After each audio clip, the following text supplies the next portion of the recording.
Hello everyone, welcome to my YouTube channel special academy. तो कैसे हैं आप सब? आई होप आप सब बढ़िया होंगे। तो देखिए, आज हम छायावाद की प्रमुख प्रवृत्तियों के बारे में डिस्कस करेंगे। प्रमुख जो विशेषताएं हैं उनके बारे में डिस्कस करेंगे। तो इससे पिछली वीडियो में हमने छायावाद से संबंधित जो इम्पोर्टेंट क्वेश्चन है वो भी हमने यहाँ पर डिस्कस किए हुए हैं। और चलो आज थोड़ा डिटेल में यहाँ पर स्टडी कर लेते हैं छायावाद की प्रमुख प्रवृत्तियों के बारे में। छायावाद के बारे में मैंने आपको पढ़ाया है कि छायावाद का देखिए टाइम पीरियड क्या है ना, उसको नाम किसने दिया है, कब छायावाद को क्या नाम दिया है, किसके द्वारा दिया गया है। तो देखिए ये सब चीज़ें जो है तो पहले डिस्कस की हुई हैं। और आज जो है तो हम प्रमुख प्रवृत्तियों के बारे में यहाँ पर डिस्कस करेंगे। तो शुरू करते हैं। यहाँ पर देखिए, यहाँ पर पॉइंट दिए गए हैं, प्रमुख प्रवृत्तियाँ कौन कौन सी हैं। तो सौंदर्य भावना हो गई, उसके बाद प्रेम भावना, फिर प्रकृति चित्रण, इस तरह की जो है तो बहुत सारी विशेषताएं हैं। उनको हम लगातार पढ़ते जाएंगे। तो सबसे पहले यहाँ पर आता है हमारे पास पॉइंट सौंदर्य भावना। तो सौंदर्य भावना में क्या है? देखिए, सौंदर्य भावना छायावादी कविता की एक प्रमुख विशेषता है सौंदर्य अनुभूति। इन कवियों के सौंदर्य चित्रण में एक काल्पनिक रंगीनी है। उन्होंने सूक्ष्म सौंदर्य की प्रतिष्ठा की है। अमूर्त और अशरीरी सौंदर्य चित्रण छायावादी कवियों की विशेषता है। देखिए किस तरह के चित्रण है इसमें। तो अमूर्त है, एक तो अमूर्त है, अशरीरी है, इस तरह की यहाँ पर विशेषताएं प्रकट की गई हैं। इनकी सौंदर्य अनुभूति प्रकृति, नारी, पुरुष और शिशु सौंदर्य चित्रण में विशेष परिलक्षित होती है। प्रकृति में चेतनता का आरोप मानवीकरण, करुणा के स्वर तथा मानवीय अनुभूतियों की अभिव्यक्ति से उनकी सौंदर्य भावना ही प्रकट करती है। पुरुष के सौंदर्य अंकन में प्रसाद की प्रतिभा अद्वितीय है। कामायनी के मनु की छवि देखिए। देखिए कामायनी में भी क्या किया गया है, तो छायावाद की यहाँ पर झलकें दिखाई गई हैं। तो कामायनी किसकी रचना है, आप कमेंट बॉक्स में बताइए, क्योंकि हमने बहुत बार ये क्वेश्चन डिस्कस किया हुआ है और कब इसका प्रकाशन किया गया है ये भी आपको कमेंट बॉक्स में बताना है।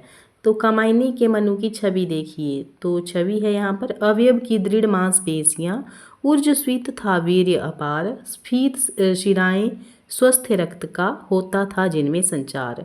सौंदर्य भावना के अंतर्गत नारी सौंदर्य की झलक मिलती है। छायावादी कवि नारी के मांसल अंगों की ओर आकृष्ट न होकर उनके मन और आत्मा के सौंदर्य पर मुग्ध होता है। पंत के काव्य की नारी मानो हिमाचल की घाटियों से उतरी स्वर्गीय सुषमा है। तो इस तरह का भी आगे देखिए पंक्ति दी गई है।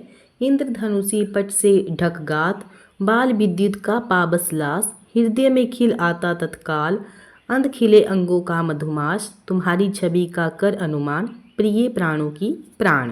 देखिए कितनी प्यारी यहाँ पर पंक्ति दी गई है और सौंदर्य का यहाँ पर वर्णन किया गया है, स्त्री के सौंदर्य का। नेक्स्ट पॉइंट है हमारे पास प्रेम भावना। प्रेम भावना में यहाँ पर बताया गया है कि देखिए जो छायावादी कवि होते हैं, तो छायावादी कवियों में प्रेम भावना का जो विकास है वो विभिन्न रूपों में हुआ है, जैसे कि प्रकृति प्रेम में, नारी प्रेम में, मानव प्रेम में, शिशु प्रेम में, अज्ञात प्रियतम के प्रति प्रेम आदि। इस तरह की प्रेम भावना का इसमें वर्णन हुआ है। देखिए कवियों के प्रेम में वासना का अभाव है। जो कवि हैं जिन्होंने इसकी रचना की है तो उसमें इसका अभाव है और हृदय की कोमल अनुभूतियों का उद्घाटन है। इनके काव्य में मानवीय प्रेम का विरह पक्ष बड़ा उदात्त, व्यापक और बलिदान जैसे गुणों से अलौकित है। इनके विरह में एक आनंद भरी मस्ती है, प्रसाद का विरह आवेगमय और पंत का कलामय है। और इसके अलावा जो है, इसके अलावा देखिए महादेवी का साधनात्मक है और निराला का चिंतन प्रधान। इस तरह के क्वेश्चन यहाँ पर पेपर में बनते हैं कि महादेवी का जो, देखिए महादेवी का जो यहाँ पर विरह का जो दिया गया है, तो प्रसाद का विरह आवेग में है और पंत का कला में। तो देखिए महादेवी का जो है तो साधनात्मक है और चिंतन का निराला प्रधान, निराला का जो है तो चिंतन प्रधान है। देखिए महादेवी का जो काव्य है उसमें एक उदाहरण दिया गया है कि विरह में जन्म, करुणा में मिला आवास, अश्रु चुनिता दिवस जिसका अश्रु गिनती रात, विरह का जलजात जीवन, विरह का जलजात। इस तरह का यहाँ पर विरह का यहाँ पर वर्णन किया गया है। और इनकी प्रेम भावना जो है तो अष्टीरी एवं सूक्ष्म है। इन्होंने प्रेम को रीतिकालीन मानसिकता से ऊपर उठकर उसके उच्च आदर्शों के पावन दर्शन कराए हैं। जैसे लहर, आंसू, झरना, ग्रंथि आदि में यही भावना दिखाई देती है। इस प्रेम में नारी अत्यंत श्रद्धा में पावक और उदात्त है। नेक्स्ट है प्रकृति चित्रण की प्रधानता। तो देखिए प्रधानता का यहाँ पर वर्णन किया गया है। तो छायावादी विचारधारा में प्रकृति चित्रण का बड़ा महत्व है। इन्होंने प्रकृति को सजीव तथा मानवीय रूप में चित्रित किया हुआ है। देखिए कवियों ने प्रकृति की भाषा को भली प्रकार समझा है। नदी किनारे बैठा कवि नदी की लहरों में चंचलता देखकर नर्तकी के दृश्य का दर्शन करता है। उसे रात्रि काला घूंघट निकाले अभिसारिका प्रतीत होती है। चमकते हुए तारागण मुस्कुराते प्रतीत होते हैं और संध्या सुंदरी आकाश से उतरती परी दिखाई देती है। प्रसाद के द्वारा प्रकृति के मानवीकरण का यहाँ पर एक उदाहरण दिया गया है। तो बीती विभावरी जागरी अंबर पनघट में डूबो रही ताराघट उषा नागरी खगकुल कल कल सा बोल रहा किसलय का आंचल डोल रहा। तो देखिए इस तरह का यहाँ पर पंक्ति दी गई है। प्रसाद जी की ये पंक्ति है। इन्होंने प्रकृति को अपने से अलग सत्ता रखने वाली नारी माना है। उन्होंने उसमें देखिए विस्मय की प्रवृत्ति भी है। कभी उसमें चेतनता का आरोप करता है। प्रकृति सजीव लगती है तो वह विस्मय में भर जाता है। पंत को प्रकृति के विविध रूपों में विस्मय होता है। तो देखिए आगे यहाँ पर पंक्ति दी हुई है। प्रसाद जी की ये पंक्ति है। देखता हूँ जब उपवन पियालों में फूलों के प्रिय भर भर अपना यौवन पिलाता है मधुकर को। तो नेक्स्ट पॉइंट है हमारे पास यहाँ पर व्यक्तिवाद की प्रधानता। तो देखिए व्यक्तिवाद की प्रधानता, नारी के सौंदर्य की प्रधानता, प्रकृति चित्रण की प्रधानता, इस तरह के पॉइंट यहाँ पर दिए गए हैं। तो यहाँ पर पॉइंट आया हमारे पास अभी व्यक्तिवाद की प्रधानता। तो द्विवेदी युग में किस तरह की प्रधानता थी? तो इतिवृत्तात्मकता की प्रधानता थी, विषय की प्रधानता थी। परंतु छायावाद में विषय के स्थान पर विषयी अर्थात जो कवि है, कवि को महत्व यहाँ पर मिला है। कवियों ने उन्मुक्त आत्माभिव्यंजना को प्रधानता दी है। उसका व्यक्तित्व जो है तो सर्वत्र मुखरित है। पंत महादेवी बच्चन की कविताओं में व्यक्तिगत सुख दुख उतार चढ़ाव की यहाँ पर व्यंजना हुई है। इसी व्यक्तिवाद के कारण छायावादी कवि प्रत्येक वस्तु को अह के तराजू में तोलने लगा। आंसू काव्य में कवि अपनी भावनाओं को अपनी प्रेयसी के समक्ष प्रस्तुत करते हुए कहता है, रो रो कर सिसक सिसक कर कहता मैं करुण कहानी, तुम सुमन नोचते सुनते करते जानी अनजानी। अपने व्यक्तिगत जीवन के उतार चढ़ाव, एकाकीपन तथा जीवन के संघर्षों का वर्णन इन कवियों की कविताओं में भरा पड़ा है। छायावादी कवियों की व्यक्तिगतता प्रत्येक संघर्षरत मानव की अनुभूति है। इस प्रकार छायावादी कवि का अहम प्रत्येक मानव का अहम है। तो ये यहाँ पर पॉइंट था। नेक्स्ट पॉइंट है यहाँ पर मानवतावाद। तो मानवतावाद की यहाँ पर बात की गई है। इस काव्य का जो दृष्टिकोण है वो मानवतावादी है। इनके काव्य पर स्वामी विवेकानंद, अरविंद, गांधी और टैगोर का व्यापक प्रभाव है। समाज के में सभी के प्रति सहानुभूति की भावना छायावादी में साहित्य में व्यक्त हुई है। नारी के प्रति एक नवीन मानवतावादी दृष्टिकोण अपनाया गया है। उसमें विलास की वस्तु न मानकर सम्मान दिया गया तथा पुरुष के समान अधिकारों से सुसज्जित उसको किया गया है। कविवर पंत ने नारी के प्रति अपने अपार स्नेह को इस प्रकार व्यक्त किया है। तो देखिए यहाँ पर किस तरह से व्यक्त किया है। तुम्हारे रोम रोम से नारी मुझे है स्नेह अपार, तुम्हारा मृदु उर ही मुझे है स्वर्गाकार। तो इस तरह की देखिए पंक्तियाँ यहाँ पर दी गई हैं। नेक्स्ट पॉइंट है हमारे पास रहस्य भावना। तो रहस्य भावना में क्या दिया गया है? छायावादी काव्य में दार्शनिकता और रहस्य भावना की यहाँ पर प्रधानता दिखाई गई है। उस अज्ञात सत्ता के प्रति आकर्षण और कौतूहल का भाव है। यह रहस्य भावना अनेक रूपों में व्यंजित हुई है। कविवर पंत के रहस्यवाद में प्राकृतिक सौंदर्य में परम सत्ता का आभास है। पंत अपनी जिज्ञासा इस प्रकार प्रकट करते हैं। विश्व के पलकों पर सुकुमार विचरते हैं जब स्वप्न अजान, न जाने नक्षत्रों से कौन निमंत्रण देता मुझको मौन। देखिए इस तरह की प्यारी प्यारी पंक्तियाँ यहाँ पर दी गई हैं। नेक्स्ट है यहाँ पर रहस्यवाद जो है तो महादेवी की रचनाओं में अपने भव्य रूप में चित्रित है। प्रेम और वेदना में रहस्यवाद की झलक मिलती है। उनके छायावाद में मानव, प्रकृति और आत्मा एक है। इसी भावना को इन शब्दों में व्यक्त किया गया है। मधुर मधुर मेरे दीपक जल, युग युग प्रतिदिन प्रतिक्षण प्रतिपल, प्रियतम का पथ अलोकित कर। देखिए ये जो पंक्तियाँ यहाँ पर बताई गई हैं तो ये पंक्तियाँ पेपर में भी पूछी जाती हैं। तो ये जो पंक्तियाँ मैं आपको साथ साथ में बता रही हूँ कि ये जो पंक्ति है ये किसकी है, तो ये महादेवी वर्मा जी की ये पंक्ति है। देखिए ये पंक्ति महादेवी वर्मा की है। इस तरह के बहुत सारी पंक्तियाँ भी हमने पढ़ी, प्रसाद जी की पंक्तियाँ पढ़ी, और पूछा भी जाता है कि कौन से युग से ये संबंधित है। तो हम तो यहाँ पर छायावादी युग डिस्कस कर रहे हैं, तो छायावादी युग से ही संबंधित ये सारी पंक्तियाँ हैं। देखिए नेक्स्ट पॉइंट है हमारे पास राष्ट्रीयता एवं देश प्रेम की भावना। तो देश प्रेम की भावना का यहाँ पर वर्णन किया गया है। छायावादी काव्य में देश प्रेम और स्वतंत्रता का आह्वान मिलता है। देश प्रेम की भावना जागृत करने के लिए अतीत गौरव का स्मरण दिलाया है। देश की प्रकृति के प्रति अनुराग व्यक्त करते हुए प्रसाद कह उठते हैं। देखिए किसकी यहाँ पर पंक्ति दी गई है, तो प्रसाद जी की यहाँ पर पंक्ति दी गई है। अरुण यह मधुमेह देश हमारा, जहाँ पहुँच अनजान क्षितिज को मिलता एक सहारा। ये किसकी पंक्ति है, तो प्रसाद जी की ये पंक्ति है। नेक्स्ट है देश प्रेम के अतिरिक्त राजनीतिक आंदोलनों की भी झलकी यहाँ पर मिलती है। इस राष्ट्रीयता की भावना में कहीं कहीं क्रांति के भी स्वर विद्यमान हैं। निराला सरस्वती से पर स्वाधीनता की अमर ध्वनि भारतीयों में भरने की प्रार्थना करते हैं।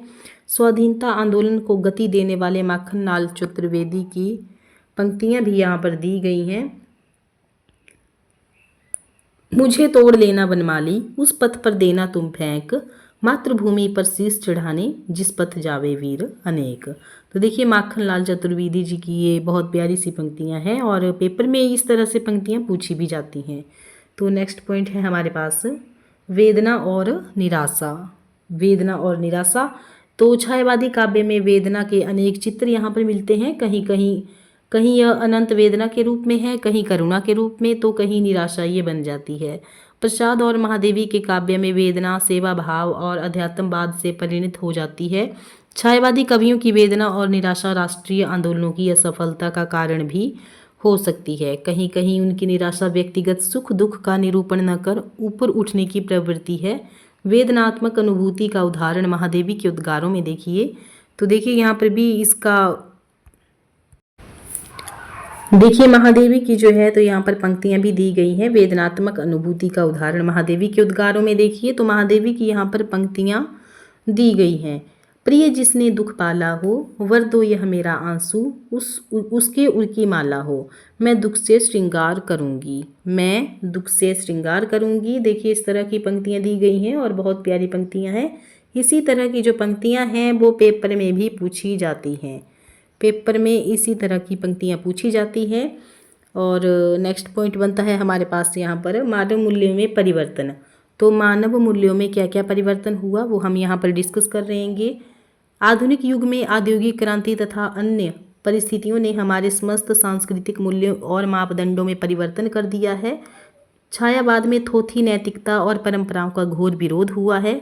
डॉक्टर हजारी प्रसाद द्विवेदी ने कहा है, इन छायावादी कवियों में मानवीय आचारों क्रियाओं चेष्टाओं और विश्वासों के बदलते हुए मूल्यों को अंगीकार करने की प्रवृत्ति थी। यही इनकी विद्रोह की भावना है। इन कवियों के लिए सत्यम शिवम सुंदरम सदाचार धर्म आदर्श आदि की यहाँ पर परिभाषाएं भी बदल गई हैं। किस तरह की परिभाषाएं बदल गई हैं? सत्यम शिवम सुंदरम सदाचार धर्म आदर्श, इस तरह की परिभाषाएं भी बदल गई हैं। राजनीतिक आदर्श जो है तो सामाजिक मान्यताएं तथा धार्मिक मर्यादाओं के लिए छायावादी स्वतंत्र विचारधारा का पक्षपाती है। प्रेम के क्षेत्र में वह स्वच्छंदतावादी है तो धार्मिक क्षेत्र में अवज्ञावादी। उन्होंने आत्म कल्याण और विश्व मंगल की भावना को प्रधानता दी है। तो पंत के यहाँ पर शब्द दिए गए हैं, पंत की पंक्तियाँ हैं सुमित्रानंदन पंत की। धर्मनीति और सदाचार मूल्यांकन है जनहित, सत्य नहीं वह जनता से जो नहीं प्राण संबंधित। सुमित्रानंदन पंत की ये पंक्तियाँ यहाँ पर दी हुई हैं। नेक्स्ट पॉइंट है श्रृंगारिकता की भावना। द्विवेदी युग में नैतिकता की प्रधानता होने के कारण श्रृंगार भावना की उपेक्षा मिलती है, परंतु छायावादी कवियों ने प्रतिक्रिया स्वरूप श्रृंगार भावना का समावेश किया है। इनके काव्य में कहीं मांसल शरीरी तथा अश्लील भावनाओं का निरूपण नहीं है, अपितु इनका श्रृंगार वर्णन अशरीरी तथा सूक्ष्म है। प्रसाद, महादेवी और निराला आदि में श्रृंगार भावना का बड़ा संयंत्र और सौम्य चित्रण किया गया है। महादेवी में प्रेम का प्रभाव कितना सुकुमार, सजीला, लजीला और लावण्यमय है। और इसमें जो है तो महादेवी की यहाँ पर पंक्तियाँ दी गई हैं। सजनी तेरे दृगबाल, चकित से विस्मित से दृगबाल, आज खोए से लाते लौट, कहाँ अपनी चंचलता हार, झुकी जाती पलकें सुकुमार, कौन से नवरहस्य के भार, सजनी वे पद सुकुमार, तरंगों से द्रुत पद सुकुमार। कितनी प्यारी पंक्तियाँ यहाँ पर दी हुई हैं। नेक्स्ट पॉइंट है यहाँ पर तो तत्व चिंतन की प्रधानता। तत्व चिंतन की प्रधानता। छायावादी काव्य में तत्व चिंतन की प्रवृत्ति विद्यमान है। इसमें योग दर्शन,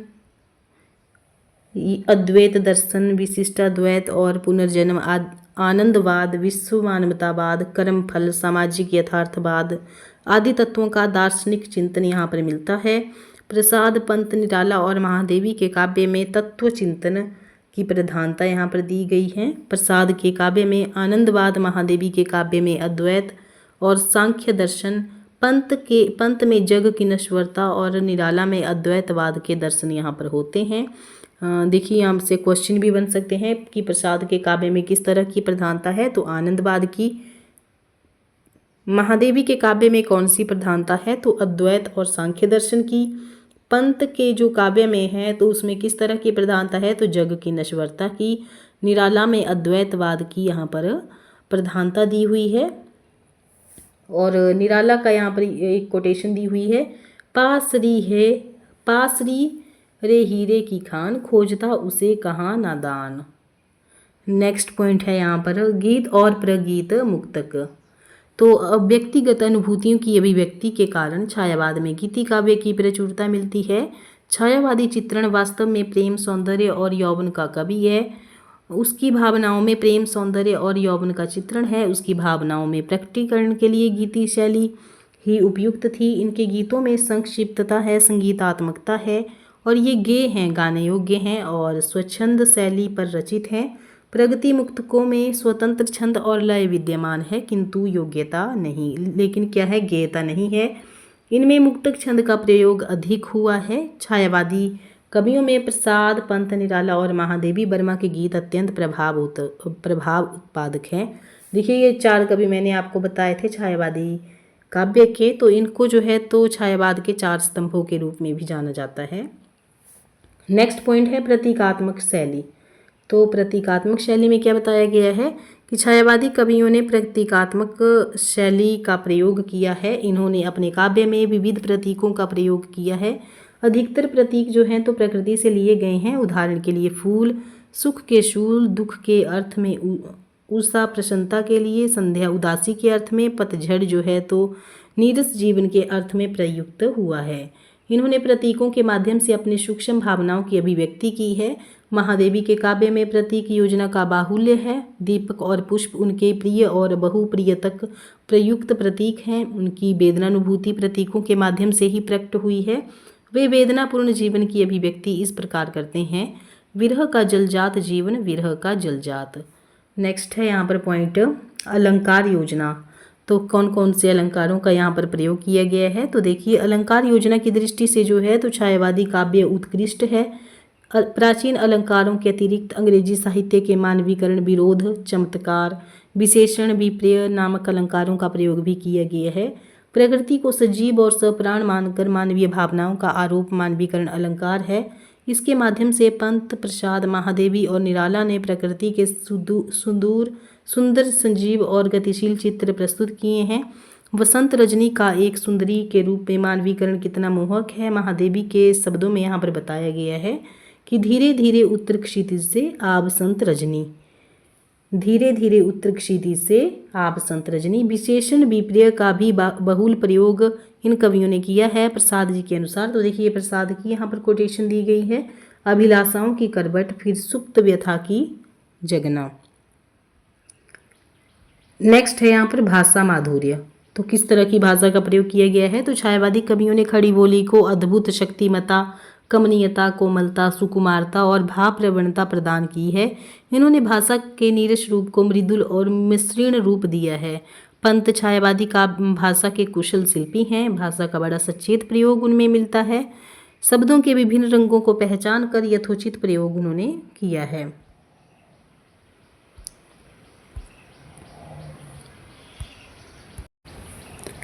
देखिए, चित्रात्मक छायावादी काव्य भाषा की विशेषता है। भाषा को सजीव और चित्रोपम बनाने के लिए पंत प्रसाद महादेवी और निराला का शब्द चयन देखते ही बनता है। उनका बिंब विधान अत्यंत मनोरम है। अमूर्त भावनाओं को मूर्त तथा मूर्त को अमूर्त रूप में चित्रित करना उनकी विशेषता है। उनकी भाषाओं में ध्वन्यात्मकता का गुण भी यहाँ पर विद्यमान है। शब्दों की ध्वनि द्वारा ही वस्तु की ध्वनि का परिचय प्राप्त हो जाता है। इस प्रकार छायावादी कवियों की भाषा अत्यंत समृद्ध है। तो स्टूडेंट्स, ये थी हमारी छायावाद की विशेषताएं। वीडियो आपको कैसी लगी कमेंट बॉक्स में ज़रूर बताएं। इसके आगे हम क्या करेंगे कि जो छायावाद के पतन के बारे में प्रमुख कथन हमारे बनते हैं, जो हमारे पॉइंट बनते हैं, उनको हम डिस्कस करेंगे। छोटी सी वीडियो रहेगी क्योंकि ये वीडियो बहुत लंबी हो गई है और छायावाद का जो पतन है वो बहुत छोटी सी वीडियो होगी। कल तक आपको मिल जाएगी वो वीडियो भी। तो मिलते हैं नेक्स्ट वीडियो में। Thank you.